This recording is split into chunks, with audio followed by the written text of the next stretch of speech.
Welcome to the Brownsville Minute, a community-conscious conversation and a platform that provides information, wellness, love, and unity all on a digital platform. And our goal is to try to make sure that our community residents are informed, conscious, and that we are connecting the dots on a virtual platform. The Brownsville Minute is designed for everyone. Please join us with the Brownsville Minute.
Good evening, good people.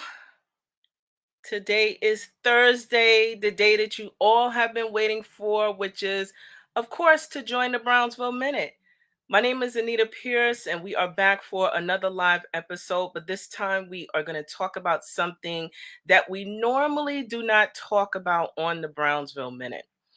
The Brownsville Minute is a platform where we have conscious conversations about issues that impact our community, specifically the community of East Brooklyn. I'm a native of Brownsville, Brooklyn, and so I like to talk all things Brooklyn, specifically Brownsville. So welcome to the Brownsville Minute. This platform is geared to provide residents information that specifically focuses on health, finances, small businesses, civic engagement. But tonight, as we transition back into what we now know is a new normal, we are going to focus in on mental wellness and specifically with the conversations that we probably don't normally have, which is communities of color. We're now a year and a half within a pandemic, and what we know for sure is that our most vulnerable populations, communities of color, have been impacted at alarming rates than any other community. Our focus today is on mental wellness within the Black community. And according to the National Alliance on Mental Illness, there are a number of socioeconomic factors that can make treatment options a little less available. Some key indicators, as per 2018, that 11.5% of Black adults in the United States had no form of health insurance. The disparities also include being excluded from health, education, and social and economic resources. And these disparities also oftentimes contribute to the deepening of the mental health conditions or outcomes within our community. Also, what we do know is that there is a negative stigma surrounding mental health.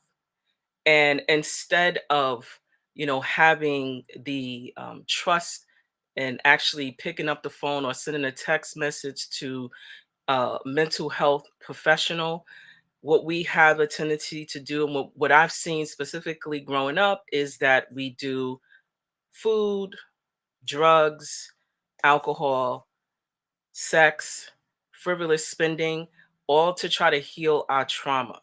A lot of it is because we didn't have those type of conversations.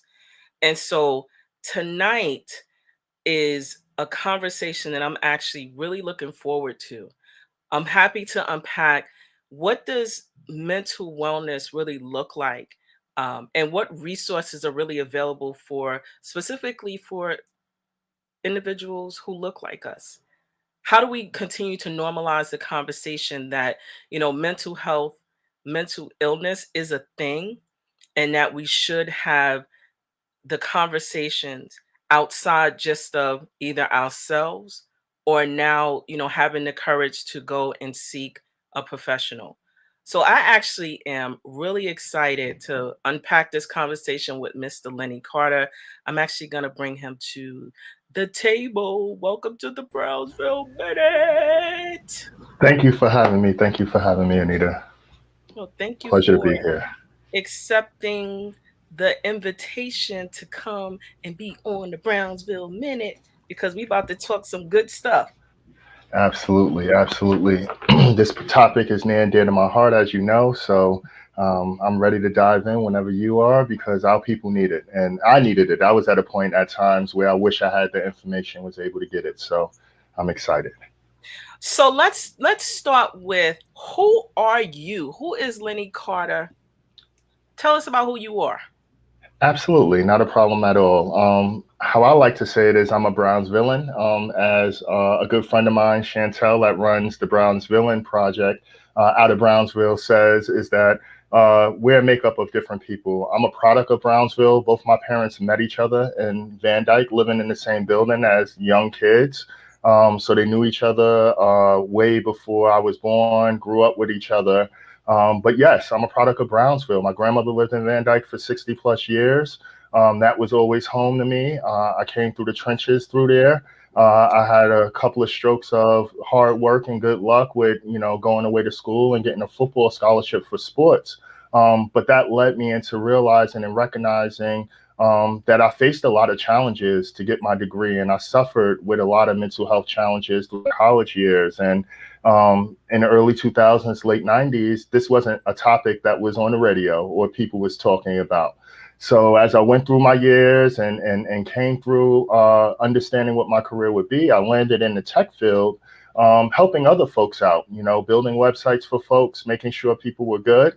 But through that journey, I continued to still suffer. I lost my mother in 2008, and that was a big, big process for me, that if you ask me who I was before she passed, it would be a different answer than who I am today, because that journey led me into becoming a different person and understanding and looking at the world differently. So, to sum it up, I'm a mental health advocate, I'm an author, I'm an entrepreneur, I'm a father, I'm a brother, and I'm here for my community to support in any way that I can.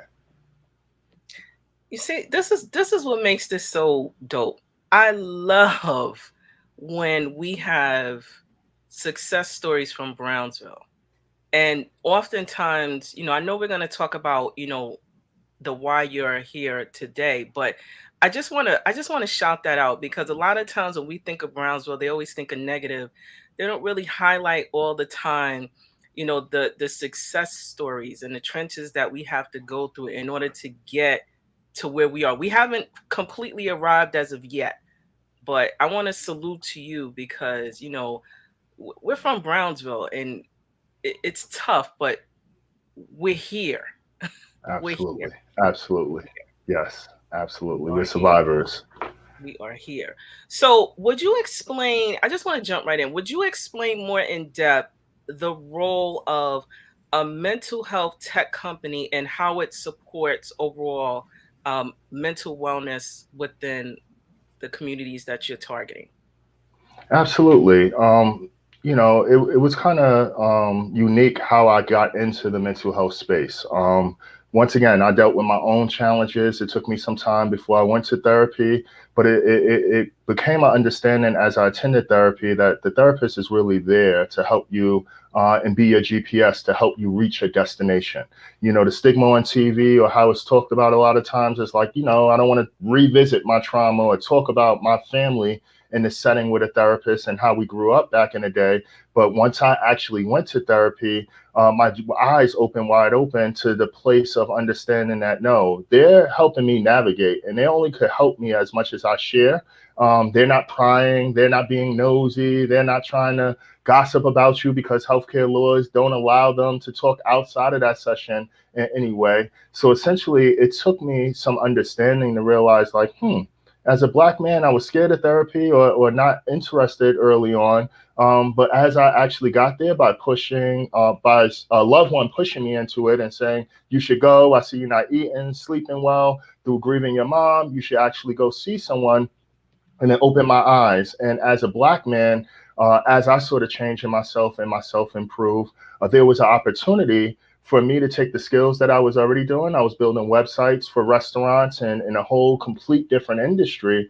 But opportunity came directly right in Brownsville. I stayed informed, just like you shoot out the information and keep the community informed for the Brownsville Minute. Just like that, I found something that was going on in the community where it was a business competition where I had a chance to pitch to Lupe Fiasco, the Grammy artist rapper, and a Google Waze executive. And, that was right on Belmont Ave at the Three Black Cats Cafe. And when I actually presented there and came in first place, that was kind of the aha moment of, wow, something that I suffered through in my pain and challenges, I can now create something different in the tech space and help others.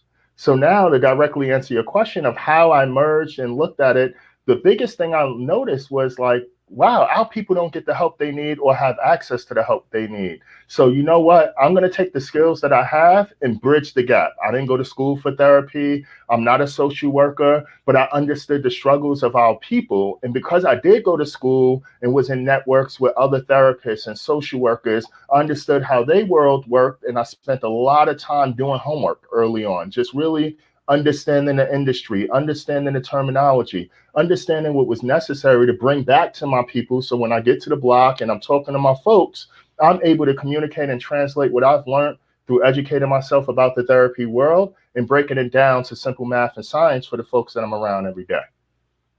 And so here's what I appreciate about when you shared your journey. You said that you were scared when you went to therapy.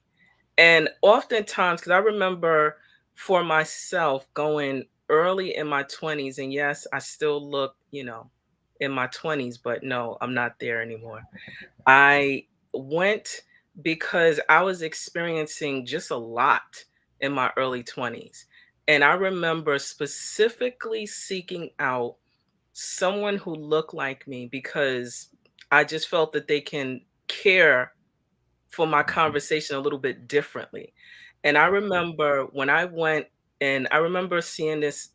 She was actually a psychologist, which is a little bit different than what um, we have a lot of therapists, but they're not psychologists. So I remember she was an actual psychologist, and I remember getting off work, going to the Empire State Building because that's where her office was.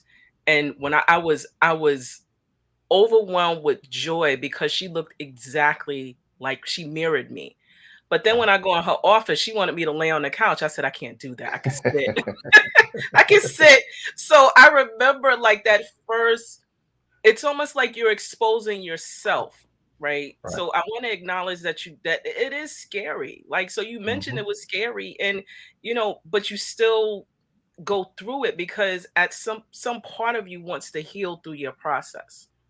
Absolutely. Absolutely. And there's so many learnings that you gain. And that's why I use the analogy of a GPS because, you got to make turns and you got to backtrack and you got to U-turn sometimes. If you don't do the homework or do the work necessary, you got to work through it opposed to actually just put it in the side. And as you mentioned early on in the intro, finding other outlets to kind of deal with that mental health instead of addressing it head on.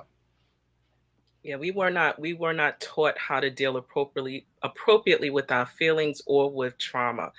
So I wanted to just dig in a little bit deeper because this pandemic, in my opinion, has exposed the need to elevate the conversation about mental health, right? Mhm. Some people may be like, "Oh, it's just an excuse," and I've heard so many different conversations or points about what mental health is, specifically when it relates to our community. Would you mind expanding or sharing on that thought about what this pandemic has exposed? Absolutely. I mean, it's an unfortunate to it all because of the fact that we lost so many people through the pandemic, and it took so much struggle and hurt and pain for people to move mental health as a priority on a list. But and I like that you use the term mental wellness because people sometimes get the terms confused and think of mental health of you being crazy or something's wrong with you, where mental wellness kind of fits the concept or understanding that it's a health concern. Just like you would go to a dentist or go to a doctor, if you hurt your finger or your knee or anything else, you should see a therapist to get the help you need. But overall, the pandemic exposed this understanding that grief shows up in different forms. So I shared my grief about losing my mom, but overall, grief shows up when you lose your job or you lose a routine, or you lose, access to things that you didn't have before. People grieve through those things, and grieving overall is a process. So the pandemic kind of, in my opinion, shed the light on people just rethinking what does it look like to care for yourself? Because at the end of the day, days are numbered. You're seeing people that's passing away that was healthy or may have had other complications, and you start to question the value of different things in your life. And then now, through the pandemic, it wasn't just about thinking about being the physical side of it because you weren't going anywhere. You were stuck in the house. You were stuck in isolation. There were family members that couldn't see each other, hug each other, and give that love that they normally give. So I think the pandemic kind of spread and shedded a light on the fact that mental health is just as important as physical health, because there are moments that you're so busy you don't pay attention to it, and that was the pre-pandemic life. Like, life goes on, you work through your problems. I'm stressed, but this is what life is made up about and everything else. But when you take all of those things away and you're stuck in your own world for a moment, which most people in the pandemic had to deal with early on, now it was a reflection point in a time where people really started to understand that, hold on, something's not right because I don't feel well. I'm sleeping longer than usual. I'm not communicating with folks like I used to. So to your point, the pandemic kind of escalated the idea that, mental health, mental wellness should be a priority in our lives. And so, in thinking about what you just mentioned about mental health being a priority, um, if one was to they now have the courage to begin to access mental health. Would you mind just sharing what your process was? Like, how did you initially seek out or even like you mentioned that, someone encouraged you, like they actually put a Mhm. foot on your neck and was like, listen, you need to like get this going. But it still takes courage to do that. Would you mind just sharing, how your journey to actually accessing mental health professional? Absolutely. And it's ironic you bring it up because as I look at the screen and see the logo there, that's how TruCircle and the name of TruCircle was born. Because as I shared with you, it took a loved one actually helping me recognize that I was going through it. A lot of times we go through it as individuals and we never reflect on ourselves. It's like they looked at it and said, I was kind of automated. I was working and moving like a machine after my mother passed away. I had to do paperwork. I had to do the stuff for her apartment. I had to do so many other things that were distractions that I never took the time to actually grieve.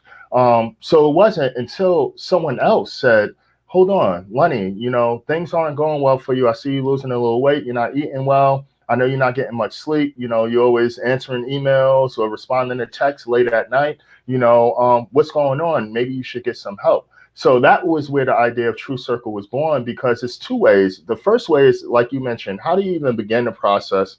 And I always looked at it as, when you're going through a struggle, the hardest thing to do sometimes is to concentrate. How do you even focus? How do you even call people up to check their availability and schedule an appointment and do all of these things? So self-identifying has its own challenges as a whole. And I always recommend everyone to not wait to it get to the point where you have to self-identify.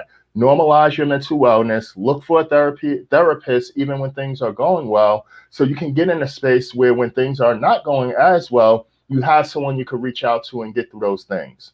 But the concept of TruCircle was that as a community, especially as Black people, and I have to pause for a moment and give the woman kudos across the board, because Black women are the ones that's always telling a Black man, go to get your doctor's appointment for your physical, make sure you're getting your things checked out. And they're recognizing sometimes that, the weight of the world that a Black man has on his shoulders to kind of battle all the things that's thrown our way. We don't prioritize our health all the time. We prioritize other people. We prioritize, being a provider and going out to get money and hustle and make sure bills are paid. So a lot of times, and the concept for TruCircle is saying, we want to work as a community and help others around us, that when you see someone struggling, share the resource of TruCircle or other resources out there to let them know this is available to you, or help them identify who's the best person to use. So my journey was that way. I worked, someone recognized that I was struggling. They did the homework to help figure out who may be a therapist to fit with me. And they even encouraged or even mentioned that they would go to first session with me. So they gave me all the tools to eliminate the barriers of things of me saying, no, I just won't do it. Or, I won't get to make an appointment because they gave me the phone number and I never make the call. They really hand helped me and walked me through the process. Hence why I named the business TruCircle. Wow, that's a amazing, beautiful story. And again, I just want to say I appreciate you with your willingness to share openly about your journey. Because I just think that it's important that everyone knows that we're human and not robots. So I really appreciate that. Um, Absolutely. I wanted to ask about your selection, because within True Circle, it is a platform where you can go on and search for a therapist that mirrors who you are, or mirrors the needs that you may have identified, right? Because we may not be appropriately diagnosed. We try to self-diagnose, but we may not be appropriately able to do so without support. What was some of the criteria that you use in order to be able to select the therapist that's connected with your network? Absolutely. Great question. One of the first things I did, and this was in the early couple of first years of TruCircle, was partner with an organization by the name of Black Therapists Rock. It's an organization that when I joined and was a part of that community, they had a few thousand people a part of the community, and through the work with them and being a part of their journey, they have over 20 to 25,000 Black therapists all in the community that are people that's either seeking to get degrees to become a therapist, in the process of getting their license, or fully licensed in private practice. So one of my first and early connections was with that organization, and really working closely with the founder, who had relationships with, like you said, all these different roles in the mental health field, whether you talk about psychologists, psychiatrists, therapists that could be, a licensed marriage and family therapist, or they could be a social worker. So there's so many categories that me, as a non-therapist person, I really took the time to dive in and work closely with that organization to understand what therapist fits what roles and how they play a part in this whole ecosystem. So really taking the time early on that our first batch of therapists was really connected in the community of Black Therapists Rock, where I worked closely with that founder, understood that they look like us. They came from the communities we came from, because that was a high priority for me, was the fact that you may find Black therapists in certain areas, but if they can't relate to a Brownsvillian, as an example, or know the stories of what happened to people that came from Brownsville, sometimes there's still a disconnect. So they may look like you, but there still may be a cultural difference in the fact of just backgrounds or understanding. So what was really important was that we identify folks that came from communities such as Brownsville, and there's a few great therapists out in Brownsville as well. But the key behind it all is really finding people that not only look like us, but working with folks in communities that I felt were really underrepresented and underserved with therapists. I want to say salute to you because we it's nothing like going to someone that you can actually and they're culturally sensitive to. They don't have to know everything, but at Right. least they are culturally sensitive to, once you start to describe and have the courage. I always say it takes courage to sit there and talk to a stranger. It's Mhm. specifically when you're being vulnerable about some of the things that you're attempting to work through. But when they can connect with you on some level, it makes it I want to say a pleasant and an easier to heal in your experience. So Absolutely. Absolutely. No, that's and I have a Black doctor as well, like a medical doctor that I get my physicals from and everything else, because I'm very intentional with that. And she told a story when I got my physical, I think it was July or early August. She shared the story that, as a Black doctor, there was a Black woman seeing multiple doctors. They was not of Black descent, and literally they sent her to dermatologists and other places because she had a scalp and hair problem that they couldn't resolve, and treating her in all types of ways. And this Black doctor shared with me that she was the only one that could relate, identify, and solve the problem, because just from having the hair of another Black woman, she understood the struggles or what it may have been. And it's so important to have that cultural connection to your healthcare professional, whether it's your medical doctor or whether it's your mental health therapist. I'm just gonna put up a comment. Hey Roxanne, thank you for joining. Talks about she agrees with your statement about exactly cultural competence is important. So thank you for sharing that comment. I also agree with you about the medical doctors. Everyone from my dentist to my daughter's dentist. I didn't recognize the importance of having um, someone who has the cultural competency until I took my daughter to my doctor, the one who actually birthed her. And I probably shouldn't be sharing this story, but I'm going to share it because I took my daughter to my annual physical, and I remember when she went into the room, I took her into the full room. Yes, I know they say parents not supposed to do that, you're supposed to separate, but I didn't have appropriate childcare. So there we have it. We going to the doctor Hmm. together. Hmm. And Yep. so while we were in the room, I remember her face. She was like, they're doctors. And I'm like, because everyone in the room looked like us. And Hmm. so for me, I wound up finding a dentist that looked like her, a medical doctor that looked like her, because Yeah. if she if she's able to see someone that relates to her, even though they may not have they're not maybe from Brownsville or other, but at least just having some sort of a familiarity for her, I want to start that experience early. And so Hmm. I switched pediatricians, that she was from birth, the dentist to everybody. So now Hmm. we're all on the same page. So it's interesting that you mentioned that you have a Black medical doctor. Um, and it just kind of made me want to share that story. And so I'm looking at the comments. Hi, Miss Jacobs. Absolutely. I had different birthing experiences when I had a Black OB versus a different OB. My Black OB advocated for me in ways that I've never experienced. So it's, those type of conversation about what advocacy looks like, what care looks like, is a lot different now. So I'm glad you brought that up. Absolutely, absolutely. And as you mentioned, representation matters as well. Like you said, even if they're not from Brownsville, the key is that representation is a huge factor, and support goes a long way as well. We always wonder, hey, we don't see enough of these doctors or professionals around us, but if we don't support them just the same, they got to go to communities and places that do pay them. So, we want to continue to be intentional with how we look at our healthcare professionals and hopefully find someone that fits our culture and what we need. I appreciate that.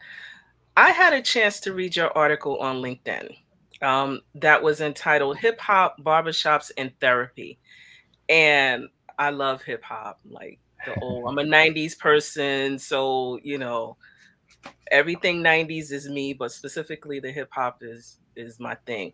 The Black man's journey to mental health. And you wrote about 4 pillars that in providing support, as specifically for men of color, right? Hmm. Would you mind expanding on those or sharing those 4 pillars that you wrote about Absolutely. in your article? Absolutely. Because I'm an entrepreneur at heart. I was an entrepreneur before starting this business for 10 years and then transitioning over. I understood that there were values and pillars that I had to stand on when I was starting this business. And I didn't look at starting this business to become a millionaire or make a lot of money. It was really what can I do and what can I always reflect back on to make sure we're accomplishing our purpose day to day and giving back to the communities that we intend to serve. So we created 4 pillars, and those 4 pillars, the first one was removing and addressing the stigma. Really normalizing a conversation. As a mental health advocate, it was really, really important for me to tell my story, share my story, and as a Black man, have other people see me and understand that it's not anything wrong to share your story or to look into your mental health and dive into it deeper. So addressing and having and normalizing a conversation like we're having today. I want to get to a point where people are just like we talk about an annual physical for our physical body. Get your wellness checkup. Even if you see a therapist once every 3 months or once every 2 months, you don't have to make it a routine, but find someone that you can check in with just to dump what you dump on your friends and loved ones or show out in other ways. It's great to have a therapist and someone that's non-biased to be able to provide honest feedback on better approaches you can take. The second thing was providing access. For me, TruCircle was really, really important to provide the directory. But not only that, I took my tech skills and began helping therapists market their services. So I work with hundreds of other Black therapists that's just looking to build their website or online marketing, because the key is exposure. If they, I know of thousands of Black therapists, but there's people you'll approach and they'll be like, I've never seen a Black therapist, so I've only seen one or two. So at the end of the day, one of my jobs with TruCircle was to make sure we gain and gave as much exposure to these therapists that's available and make access to mental health professionals a lot easier. Third was addressing and normalizing the conversation about cost. People look at, cost, and that becomes a big barrier to therapy. And I'll let everyone know through this live that you don't have to necessarily start right off that with one-on-one therapy. Group therapy is a great resource, an outlet, and a tool that not only is affordable, but you don't feel like you're on the spot where you're the only person speaking to a therapist. You can hear other people's stories around you and really get an understanding that, you know what, I'm not going through this alone, and other folks are going through it with me. And then the next week or 2 weeks later, you may want to jump in and tell your story. So really mitigating costs, giving accessible and affordable therapy out to people, but really sharing the conversation that cost should not be a barrier. And then last but not least, is finding the right match and really getting someone that's culturally competent. We spent some time just now talking about it. Someone that looks like you, someone that can relate to your stories, someone that can even reference pop culture in different ways, that can now relate, where you can reference a song or you can reference a TV show that they can relate to, because we don't always know how to express our feelings. So when you have someone that's culturally competent, your references of what you're going through kind of expands, because they're looking at the world and lens from the same place you are. If you're going through the struggle of election season, which last year was tough for a lot of people, you want to go to a therapist that knows that as a Black person, you may have faced or looked at things a certain way on any side of the aisle that you may have been on, and you may have to struggle with those opinions and how people are looking at things. So it's really important that we stood on some solid ground, and those were the four pillars, and growing our business that we focused on. And not only that, and deepening into the article, if I remember correctly, you started off about within the barbershop setting, if you want to have, like, Black folks like run away, start talking about mental health Yep. issues. And Yes. and within the barbershop setting is very similar from when we go into the beauty salon to get our hair done as women of color as well. It has a similar vibe, but I think from your perspective of the barbershop setting, that provides a safe space, because I've been in barbershops, but I usually Mhm. dip in and dip out.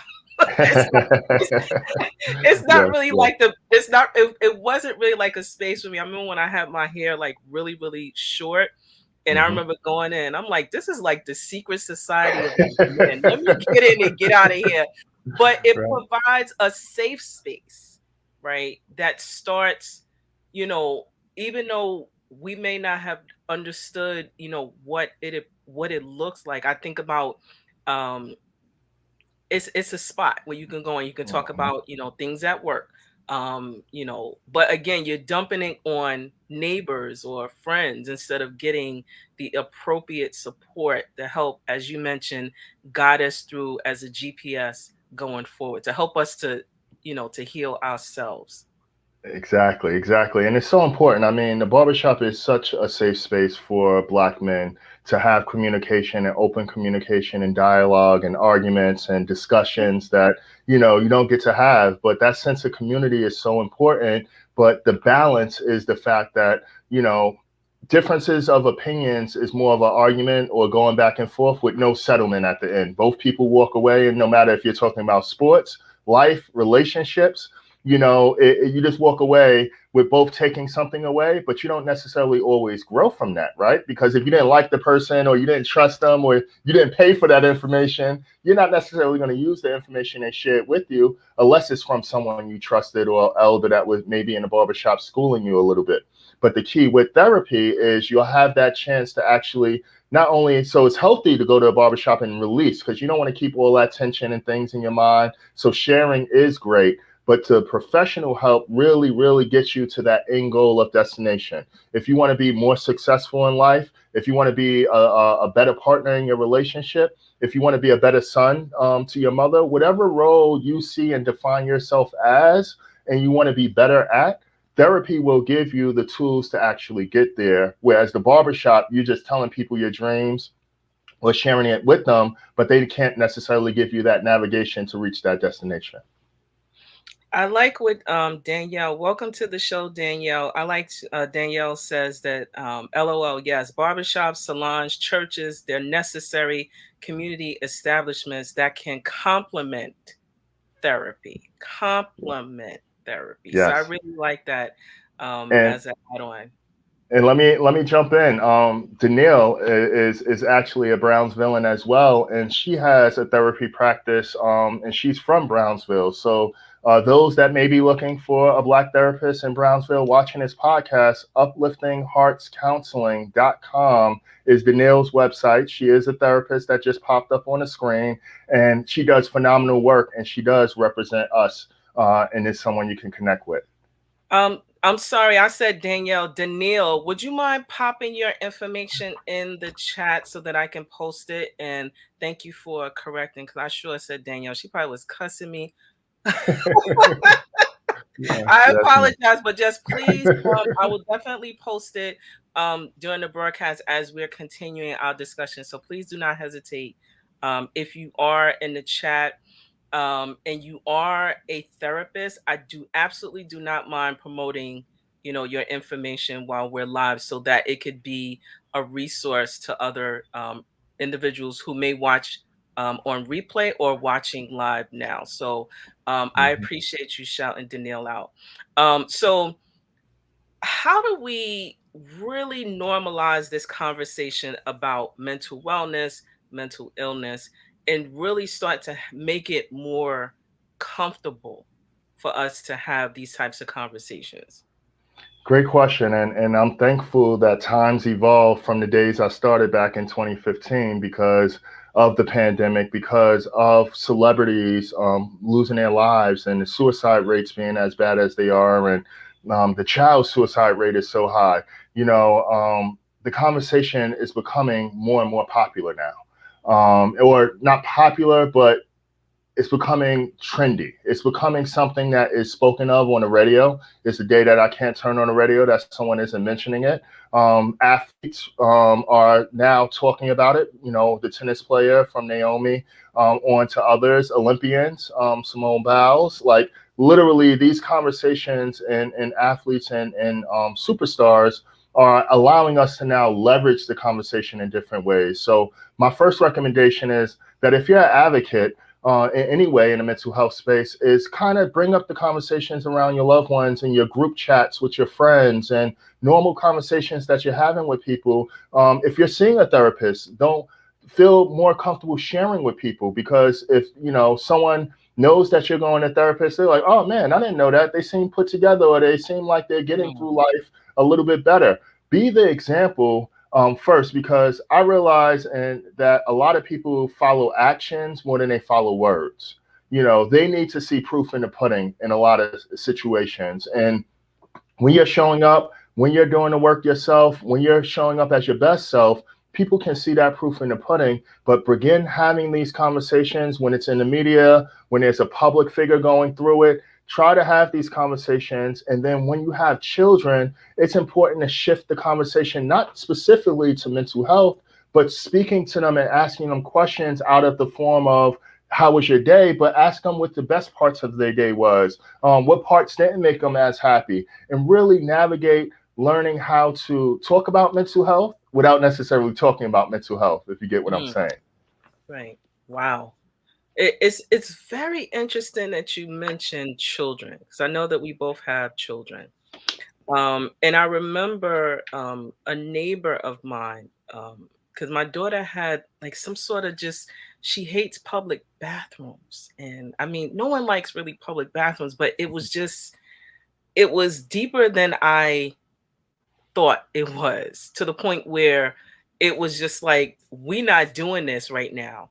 She's grown out of it, but it made me think about, they're human, right? We're raising little humans. And so to your point about having, different conversations about what their day looks like, best part, not so great part, but really unpacking their feelings, right? Because I think for a long time, specifically in my household, children were to be seen, not heard, right? Whatever that's Absolutely. supposed to Yep. mean. Yep. And it's a process when specifically um, that I have a little person that it's it's like she's always to be seen. She's always to be heard. Even though Absolutely. in my head right now, I'm thinking about as I grew up, like I couldn't say some of the things and be as responsive as we've grown to become, and learn to become with our children. And so it's Mhm. very interesting about when you're open and you have the courage. And I always point back to that courage, because these conversations, in my opinion, is really about, having courage to look inside yourself and to get Mhm. support. But Absolutely. but more so with our children, who are we raising for the next generation? Do we want them to continue to carry the trauma that we experience, or do we want them to be healed?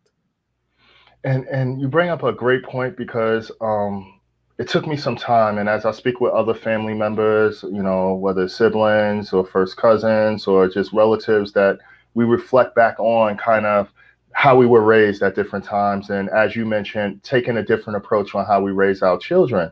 But it really took me the moment when I realized and said, typically for my parents and grandparents, how I view it is that you typically raise children for the generation you grew up in. Mm, Normally, like my grandparents was born in the 1920s and 30s, as an example. So when they finally had my parents, their mindsets, their approach to the world, what their children had to accomplish was what they experienced as teenagers and young adults in their 20s. And they're trying to project that where it's the world. When my parents were in their 20s, it didn't look the same as my grandparents in their 20s. So you tend to kind of take values that you've grown up with over the years and really try to keep them and hold them true and raise your children or for similar values, but the world looks different. So it took me some time to step back and realize I'm not raising my kids for the 80s and 90s and the era of growing up in Brownsville and all the things I went through and how they have to, be on guard with certain things. They get a chance to be a little bit more freer. They get a chance to express themselves differently. And I realize as a parent, I have to evolve and grow with them. And that's the best way I can support their mental health, opposed to being a trigger or someone that creates more trauma for them and repeating the cycle that I went through. and we have, I have to say, we have not arrived, and so it's still a process. Even though we are seeing therapists, and still healing, we're still human, and we have to show each other grace, our own selves grace, as we're going through the process. Hey, Miss Joe, thank you for joining the Brownsville Minute. Miss Joe says, I love seeing my therapist, even though she looks nothing like me. Very grateful that she is open minded and very off the record. So Awesome. the courage to see a therapist either way and stepping out to that. So Absolutely, and kudos to Mrs. Joe. The key is the fact that different fits are for everyone. But we're really addressing that barrier right now of saying so many Black men, even Black women at times, are so afraid to even step in the arena that when you have an opportunity and access to someone that looks like you, it takes down one less barrier that you may have in front of you of getting therapy. So I know a lot of Black people that are, I won't say a lot, I know a good handful of Black people that like and have therapists from other cultures, and they like that because they get other perspectives on things. Sometimes you don't want to get caught up in certain mindsets either, so there is balance. But I will share with everyone, sometimes you may go through one, two, or even three therapists before you find the right one. So even the first time and first therapist you get with, you may sense that it may not be a fit based on different reasons that you have of your own. So don't let that discourage you, because I've been through more than one therapist, and it's okay to do that because everyone's not a fit for everyone. So find what works for you. and not only that, remember, you are healing, right? You are Yes. looking to heal. So just because you find one that doesn't work, to your point, you're all about healing. So you don't want to stick to a toxic situation that Mhm. that further, deals, embeds you with more trauma that you don't need. So it's okay to check out. It's okay to find the right vibe. It's Yes. just like a good shoe. You want to make sure, if you can't squeeze your foot in a size 6, don't do it. It's not it's not Exactly. Exactly. So Exactly. we are coming up on our hour. I really want to have you come back, right? Awesome. You just I think that, again, as we are, seeking to normalize, I want to make sure that this is a part of an ongoing conversation, specifically on the Brownsville Minute. Where can we find your services?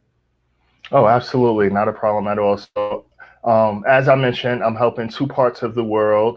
The first part is folks that need therapy services. So you can find us at mytrucircle.com. That's mytrucircle.com. That's where you can find our directory, find a therapist, contact them, and schedule an appointment. There's no fee that you pay right away. You can communicate and let them know right there.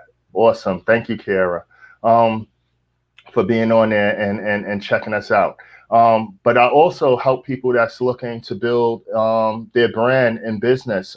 So we build websites as well, therapists and non-therapists. You can go to TruCirclePro.com. That's TruCircle.com. But we support any and everyone that's out there looking to better themselves, grow themselves as an entrepreneur, get the mental health services you need. And once again, I'm a resource as well. If you need any help and guidance through this process, on my name tag, I have my personal IG page and Twitter page. It's all at L Carter NY.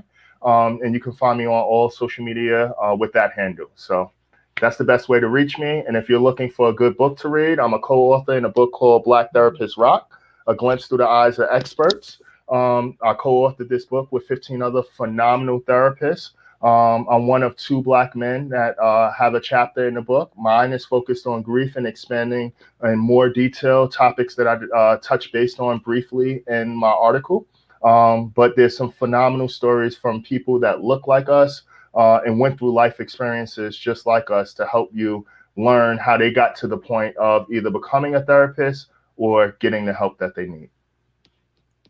So, I always like to say we do not have any real excuses except really pushing through the courage and loving and learning to love ourselves differently. I think that, for those who are watching live and those who will watch on replay, it's just about taking a step and taking actionable steps for yourself. You have the resources. The Brownsville Minute will be on replay if you want to, watch it over again, get the resources. But Lennie is on all the social platforms. We have his organization's information scrolling at the bottom. We'll be monitoring the comments after the live broadcast, because oftentimes when folks watch, they put, information in and definitely like to respond. But I don't want to leave our live audience out, because this is the beauty about doing it live, is that we have folks who have the courage to put the comments up, and I do put you up even though we're not doing this in person. I still like to make sure that you feel like you are sitting on the couch with me drinking some green tea that I can't have after 8 o'clock. So Excellent. so Excellent. I am at the end of our segment, and one of the things that I really like to do is do a couple of rapid fire questions. Oh, Could be okay, like cool. one word, could be like a little bit longer, but they're usually like fun. And I usually like to throw them out. So I Okay. always start with this one because people just, I love to see the responses. So you ready? Yeah, I'm ready. All right. What's your favorite borough? Brooklyn. Everybody does the face. Like, how dare you ask?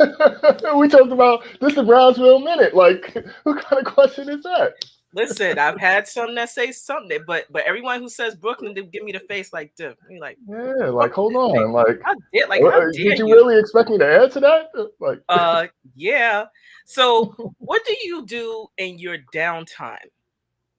oh man, fishing. I went fishing last week. I love to fish. And anytime I could get out there to be patient, have some quietness, stillness, like fishing is one of my top things to do in my downtime. Nice. So my next question is, with the new information that you have learned in parenting and entrepreneurship, how have you decided to practice self-care these days?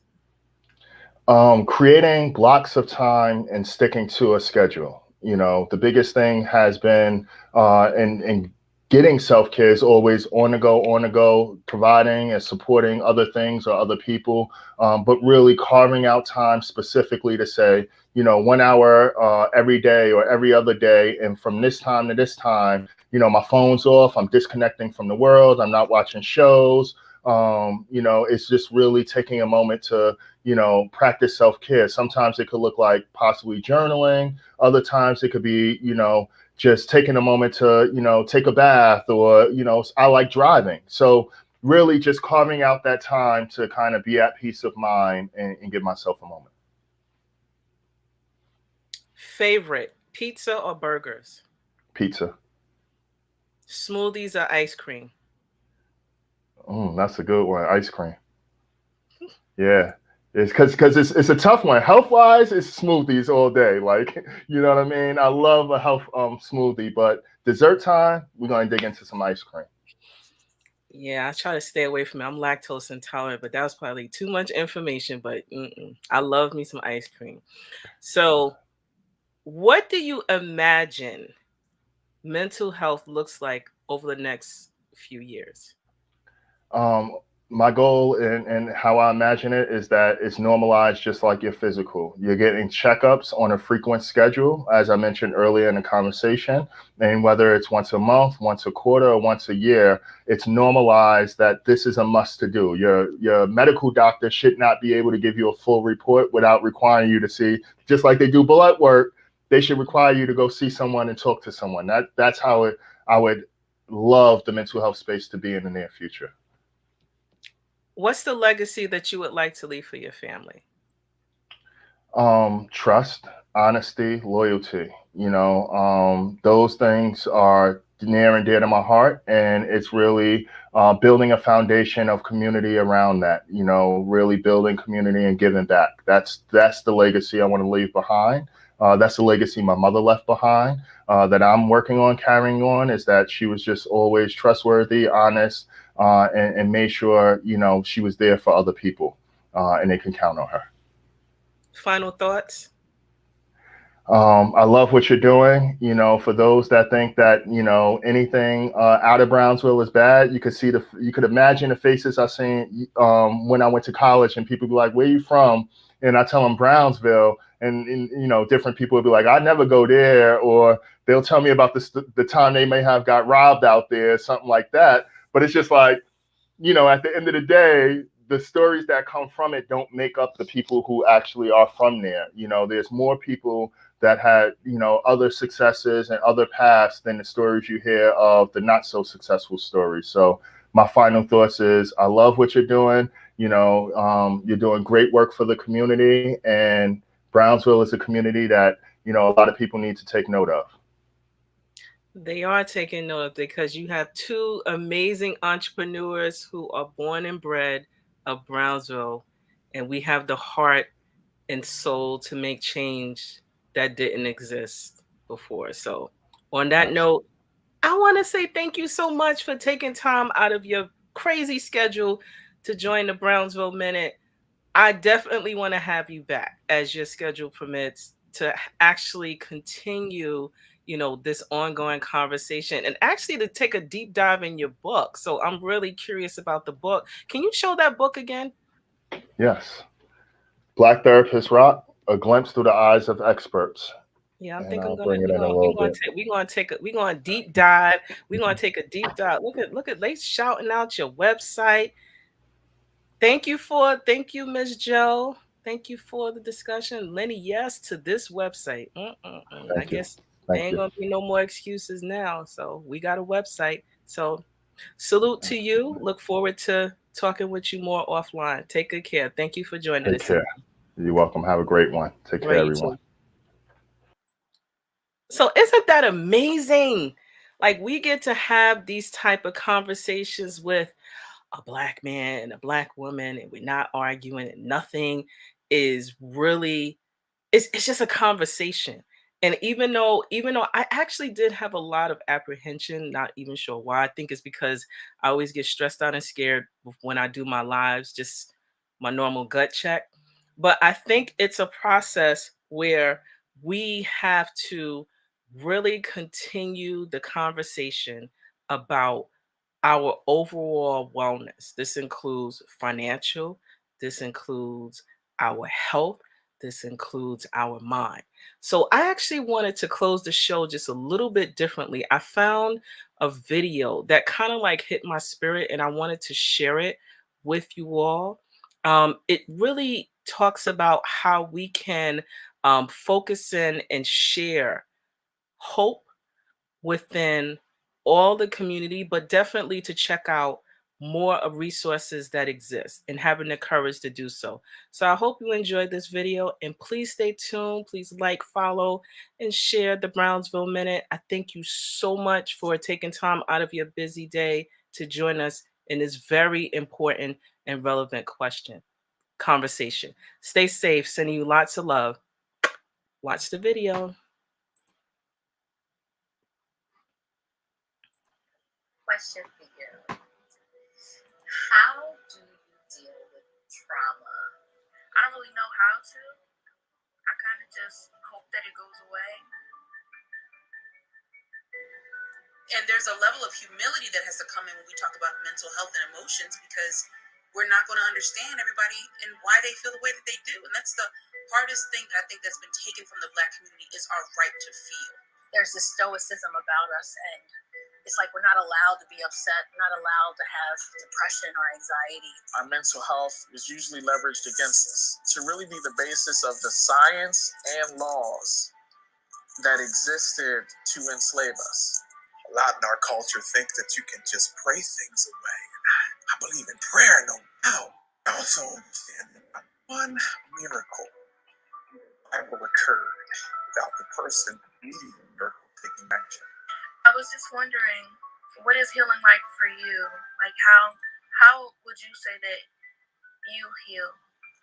Be kind to yourself, whether you're a parent, whether you're a child, and allowing yourself to feel. I think it starts there. It's important for us to give ourselves permission to try to find what our words are, to name what's happening. All of these things that we're talking about, we've never talked about before. And that's what's celebratory about this conversation, is that now we can be better parents, we can be better grandparents, we can be better aunts and uncles. We can say, wait a minute, they need this conversation right now. You're never really alone. There's somebody out there that loves you or that will love you. You just have to find that person. They'll come around when you need them the most or when they need you the most, and y'all will help each other. Having that perspective that it's a journey and it's okay to smile through the journey. Okay, say that again. Say it again. It's okay. It's okay to smile through the journey.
so